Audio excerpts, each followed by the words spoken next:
तर आपल्या रेफ्रिजरेशन सायकलमध्ये मुख्यतः कॉम्प्रेसर यूज होतो. तर हा कॉम्प्रेसर आहे आणि ते कॉम्प्रेसर. तर रेफ्रिजरेशन सायकलमध्ये ही आपली आहे फ्रीज. त्याच्यामध्ये हे फ्लॅट म्हणतात.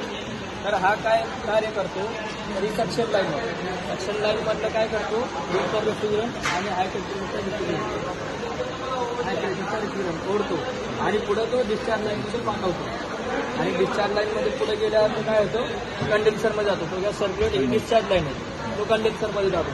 कंडेन्सरमध्ये काय होतं, तर तो वेपर जो आहे हाय टेम्परेचरचा वेपर, तर तो कंडेन्सरमध्ये फिरतो आणि तो फिरल्यामुळे बाहेरच्या ॲटमॉस्फेरिक प्रेशर, ॲटमॉस्फेरिक एअर जी हवा जी कंडेन्सरला लागते, त्याच्यामध्ये जो आतला जो हाय टेम्परेचरचा हाय प्रेशरचा वेपर रेफ्रिजरंट आहे तो लिक्विडमध्ये होतो.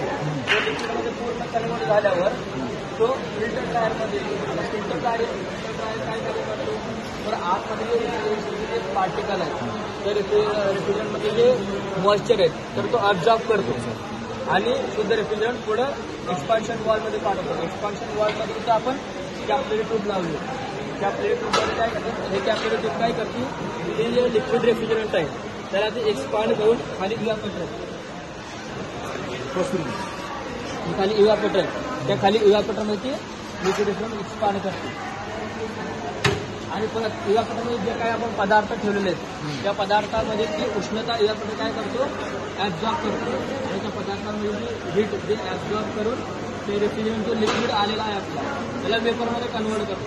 वेपरमध्ये कन्वर्ट केल्यावर ते परत सक्शन लाईनमध्ये येतो. सक्शन लाईनमध्ये परत कॉम्प्रेसरमध्ये जातो.